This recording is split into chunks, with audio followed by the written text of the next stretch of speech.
it is said, become deeply aware. Now we already live in problems and challenges. We already live in incompletenesses. We already live in the quest to achieve something, become something. When it is said, become deeply aware, we add one more item to our list of problems. And that item now is awareness. Oh, there is so much to do and achieve. And the next item is awareness. The words of a wise man must be read with wisdom, with empathy.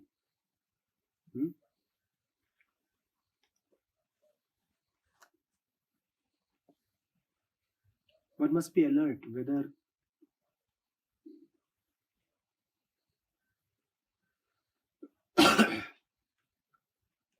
one is able to cross over his personal ways of interpreting. Words might mislead. There is nothing called becoming aware.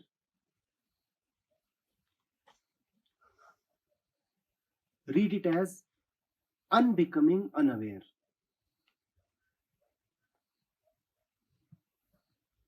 We have become unaware. Awareness is over awareness. There is a shroud of illusory unawareness.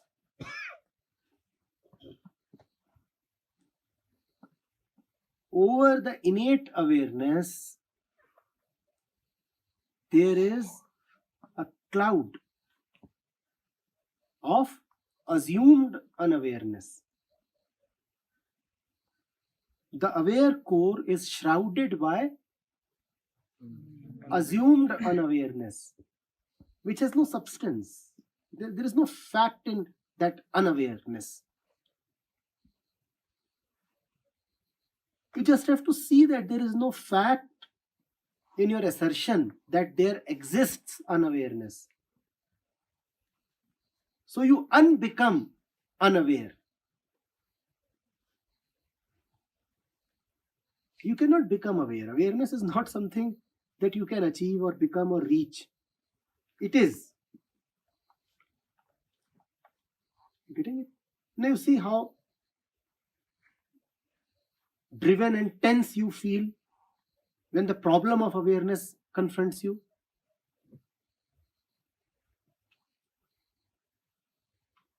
The problem of awareness.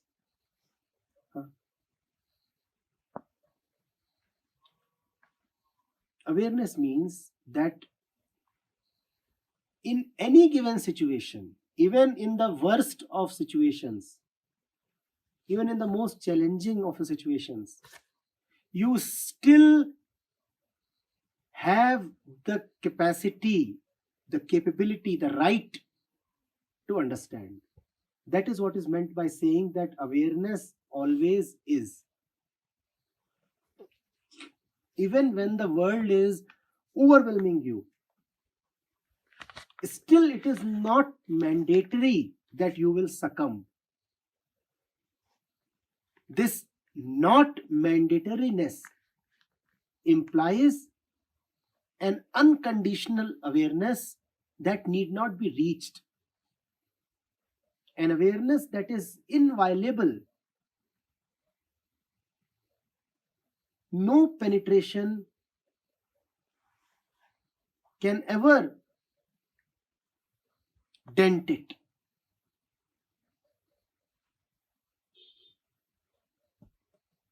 And is it not something that you already know?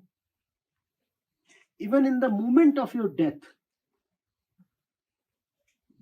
you can be still, composed, calm. That is what is meant by the inviolable certainty of awareness. That stillness is awareness.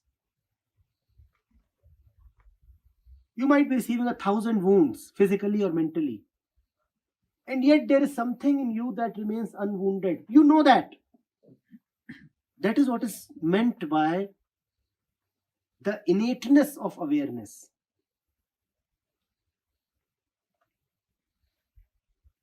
It is untouchable. The world may have given you a lot of knowledge. The world may have filled up your consciousness. Yet there is something within you that presides over that consciousness, that presides over all your knowledge. That is what is meant by the intrinsic nature of awareness. World gives you knowledge, but how do you understand? The mathematics book is telling you everything about mathematics. Is it also telling you about how to understand mathematics? Mathematics is knowledge, understanding is awareness. And don't you know mathematics? If you know mathematics, you also know that awareness is an indispensable sureness. It's a total certainty that never deserts you. Are you getting it? That is what is meant by awareness. Now, this awareness is not a matter of becoming. Will the mathematics book also teach you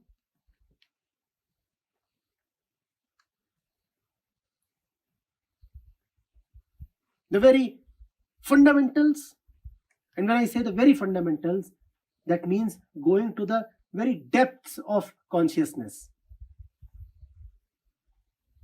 The mathematics book assumes that you can understand. For the author of the book, probably it is a very obvious assumption. But the peace of entire mankind depends on this that is so obvious and yet so very missed.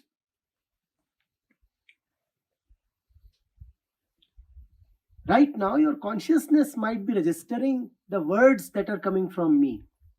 But there is something else that is relating so fully with these words, with the speaker, with the air, the night, the whole presence. That is awareness. That awareness has no shape, form, or object.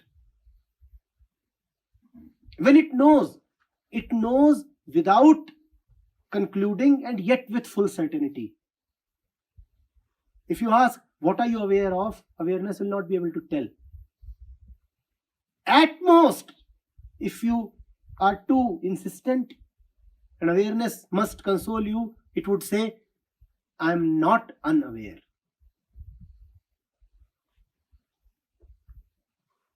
It will just say, I am not unaware. It will still not say, I am aware of this and that. Awareness is so total. Knowledge is always small, little. That is why those who live in knowledge never find peace. They keep hunting for more and more knowledge.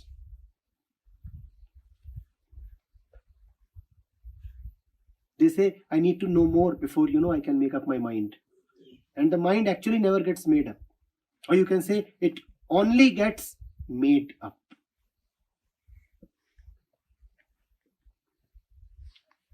Awareness is not dependent on knowledge. It just knows. Just knows. How do you know that the sound of the waterfall is so sweet?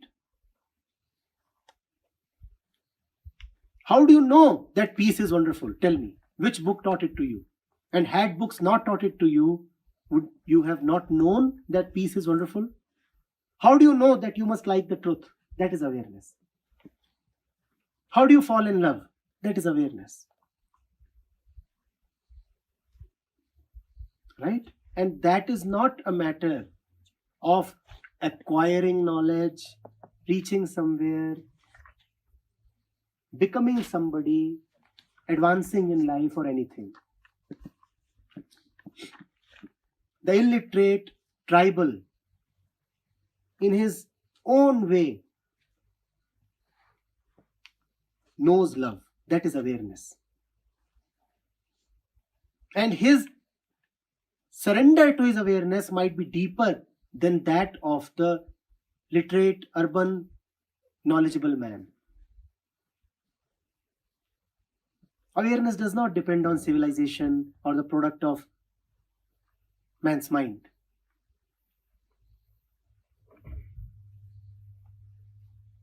You getting it? If you're literate, you may know 20 poems on love. You may know definitions of love. It's quite possible that the tribal will know love. That is awareness. Awareness that is innate, not borrowed from somewhere, not a matter of becoming.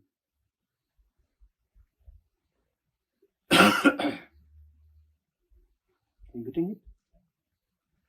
Can be said that it is our free will.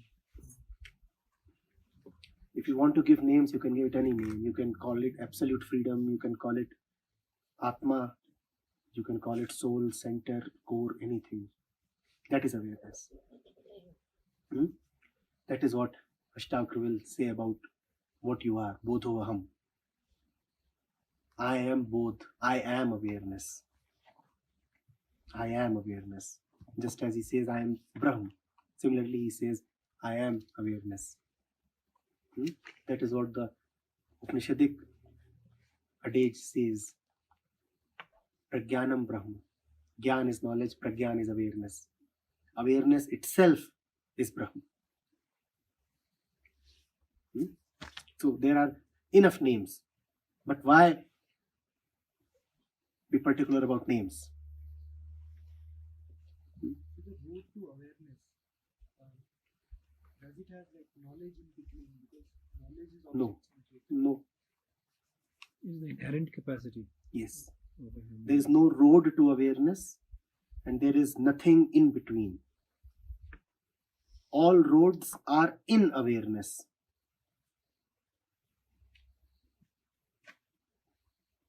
Like we begin by reading something, and for a few minutes, you can clearly see that it is informational.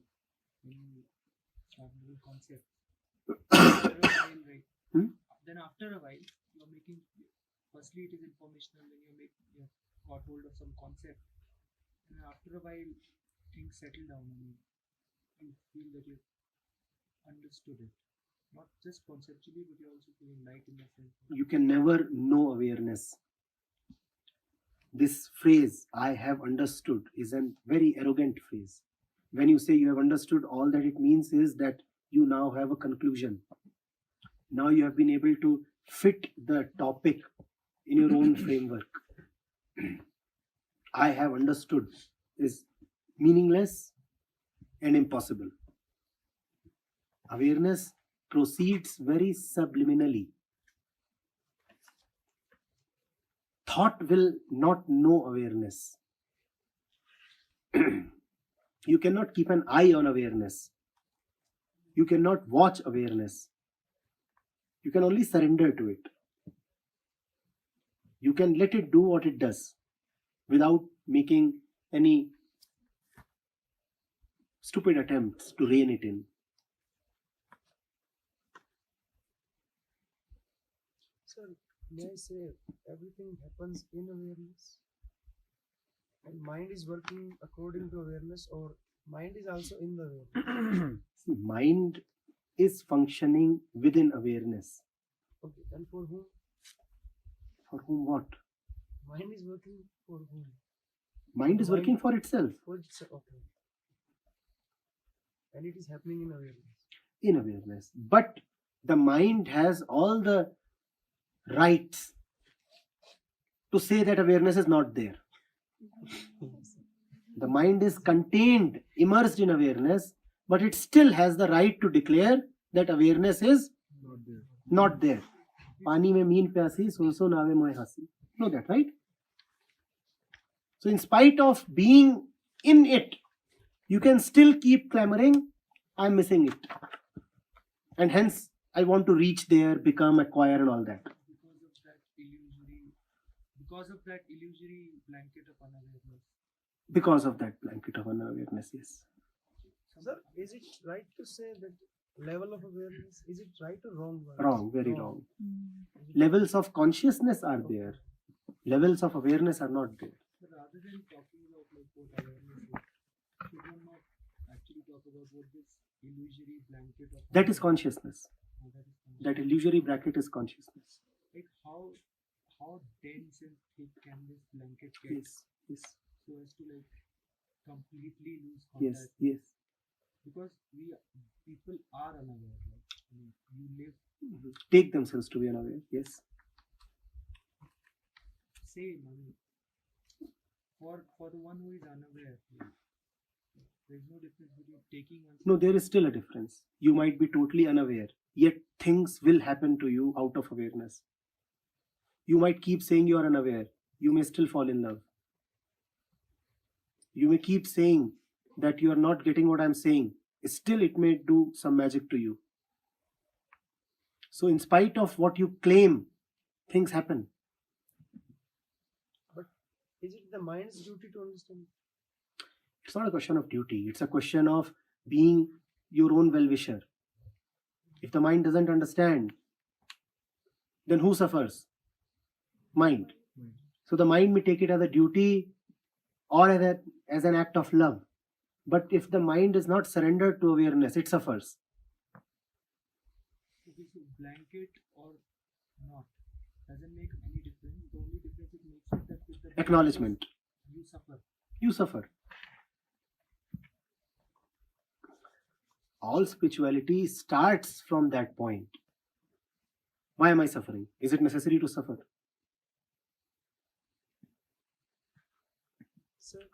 So it means awareness is already there in every being. It is all depends on sharp intelligence. That intelligence will be knowing itself. It depends on how ready you are to acknowledge awareness. And mind you, awareness is not there in every being. Every being is there in awareness. What you call as every being is a figment of consciousness. Right now, because you are in a particular state of consciousness, so you are seeing these beings here. If you sleep right now, would you see anybody here? So what you see and call as people are actually just images in consciousness. The state of consciousness changes, the people disappear. When you are sleeping, are these people still there for you? Awareness cannot be there in you because what you call as yourself and the world is just consciousness.